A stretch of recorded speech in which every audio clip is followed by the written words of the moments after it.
Hello សួស្តីអ្នកទាំងអស់គ្នាថ្ងៃនេះយើងក៏មកបន្តនៅភាគទី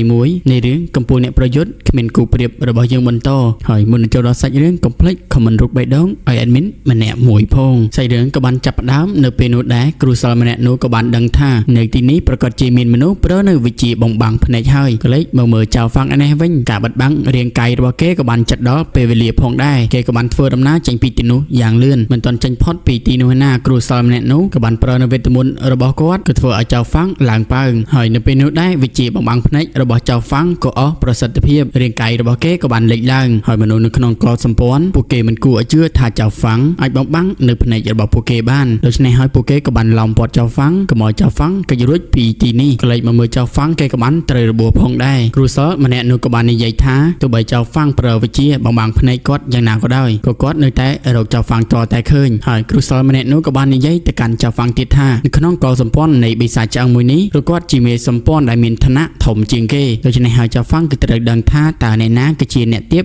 និងអ្នកខ្ពស់តែតឹងជាមួយនឹងធម្មពលវេទមន្តរវាងអ្នកទាំងពីរចៅហ្វាំងគឺខុសឆ្ងាយណាស់រវាងព្រឹត្តិការណ៍ហើយនឹងគេនៅពេលនោះគ្រូសិលម្នាក់នោះក៏បានប្រាប់ទៅកូនចៅរបស់គេឲ្យពួកគេចាប់ចៅហ្វាំងដាក់នៅក្នុងគុកមួយរយៈសិនបន្ទាប់ពីពួកយើងបំបែកនៅត្រាឃុំឃាំងរួចយើងគួរណាតែយកឈាមរបស់គេបូជាឲ្យបិសាចបុរាណនៅពេលនោះដែរគ្រូសិលម្នាក់នោះគាត់ក៏បានប្រើនៅវេទមន្តរបស់គាត់បង្កើតចេញជាត្បូងមួយគ្រាប់ឡើងវិញហើយពិធីរបស់គេក៏បានចាប់ដើមបន្តទៀតហើយចៅហ្វាំងនេះវិញគេមិននឹកស្មានថាគ្រូសិលនៅក្នុងត្រកូលមូលម្នាក់នេះអាចបង្កើតនៅត្បូងវេទមន្តបានឡើងវិញនោះទេដូច្នេះហើយចៅហ្វាំងគួរណាតែរកវិធីដើម្បីបញ្ឈប់គាត់ហើយចៅហ្វាំងក៏បានបញ្ចេញនៅកងទ័ពស្រមោចរបស់គេចេញមកហើយកងទ័ពស្រមោចទាំងអស់ក៏បានធ្វើការវាយប្រហារទៅលើមនុស្សនៅក្នុងកោសម្ព័ន្ធទាំងនោះហើយពួកគេមិនអាចទប់ទល់ជាមួយនឹងកងទ័ពរបស់ចៅហ្វាំងបាននោះទេហើយគ្រូសិលម្នាក់នេះវិញគាត់មិនខ្វល់នោះទេគាត់កំពុងតែផ្ដោតអារម្មណ៍ទៅលើការបង្កើតត្បូងវេទមន្តឡើងវិញបន្ទាប់មកគាត់នឹងដោះស្រាយជាមួយនឹងចៅហ្វាំងនៅពេលក្រោយហើយគ្រូសិលម្នាក់នោះក៏បានបន្តប្រើនៅវេទមន្តរបស់គាត់បង្កើតនៅត្បូងវេទមន្តមួយនេះបន្តទៀតហើយចៅហ្វាំងឯនេះវិញក៏បានកំចាត់នៅមនុស្សទាំងអស់បានរួចមកហើយនៅពេលនោះដែរចៅហ្វាំងក៏បានយកលំពេងមួយគប់ទៅកាន់ត្បូងវេទមន្តមួយនោះហើយចៅហ្វាំងគប់ចិត្តដល់ទៅហើយក៏បានត្រូវវេទមន្តរបស់គ្រូសិលម្នាក់នោះមករារាំងចំមុំបាយនៅ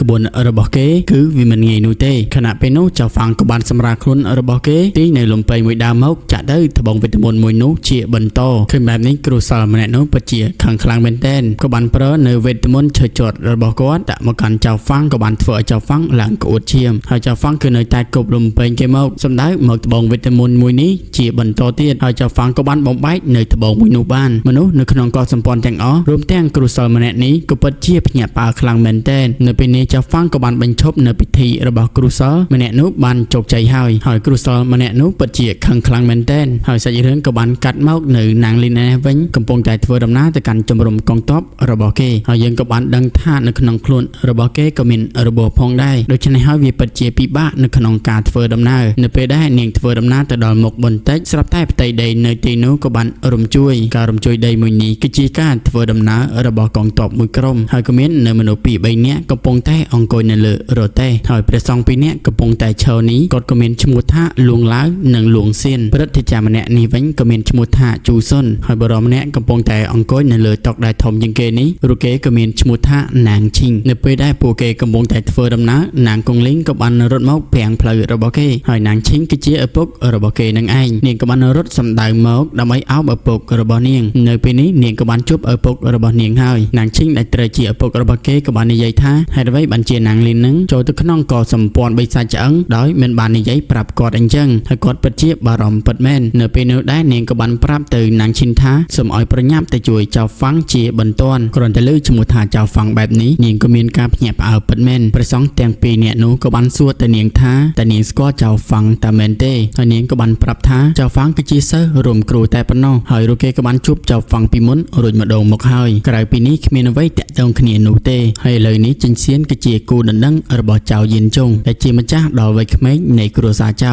ដូច្នេះហើយចិនសៀនគួរណាតែកុំពាក់ព័ន្ធនឹងបុរសដទៃបើសិនជាមានរឿងទាំងអស់នេះកាត់ឡើងវាអាចប៉ះពាល់ដល់បក្សសៀនជីរបស់ពួកយើងនិងគ្រួសារចៅហើយចិនសៀនក៏បានយល់អំពីសង្ឃទាំងពីរនិយាយផងដែរនៅពេលនោះព្រឹទ្ធាចារ្យជូសុនក៏បានសួរទៅនាងលីនថាតើនាងមកដល់ទីនេះបាននៅរបៀបណាហើយនាងក៏បានប្រាប់រឿងរ៉ាវទាំងអស់ប្រាប់ទៅកាន់ព្រឹទ្ធាចារ្យសម្រាប់កោសម្ព័ន្ធមូលពួកគេកំពុងតែធ្វើពិធីបំបែកនៅត្រាឃុំឃាំងដើម្បីដោះលែងនៅបិសាចបុរាណទូសិនហើយពេលនេះចៅហ្វាំងកំពុងតែរកវិធី ធីបញ្ឈប់នៅពិធីមួយនោះតែម្នាក់ឯងនោះទេដូច្នេះហើយពួកយើងគួរតែទៅជួយគេនៅពេលនេះនៅពេលនោះកងទ័ពទាំងអស់ក៏បាននិយាយថាបើសិនជាបិសាចមួយនោះត្រូវបានដោះលែងមកពួកយើងមិនមែនជាគូប្រជែងរបស់គេនោះទេនៅពេលនោះដែរនាងឈិនក៏បាននិយាយថាបើសិនជាបិសាចមួយនេះត្រូវបានដោះលែងមកនៅក្នុងទឹកដីលីយ៉ាងរួមទាំងប្រជាជនទាំងមូលនឹងត្រូវរងទុក្ខសម្រាប់នៅក្នុងសមរភូមិទាំងនេះពួកយើងក៏ត្រូវតែប្រយុទ្ធព្រឹត្តិការណ៍ជូសុនក៏បាននិយាយថាសម្ដីអ្នកទាំងពីរពិតជានិយាយត្រូវពិតមែនចៅហ្វាំងកំពុងតែធ្វើការប្រយុទ្ធនៅទីនោះដូច្នេះហើយបិសាចឆ្អឹងមួយនោះវាមិនធ្វើដំណើរមកទីនេះនោះទេពួកយើងនៅតែមានឱកាសដើម្បីកម្ចាត់បិសាចមួយនេះកងទ័ពទាំងអស់ក៏បានយល់អំពីព្រឹត្តិការណ៍និយាយបើសិនជាបិសាចបុរាណនោះត្រូវបានដោះលែងមកប្រជាជនទាំងអស់រួមទាំងពួកយើងច្បាស់ជារងទុក្ខវេទនាជាក់ជាមិនខាននោះទេ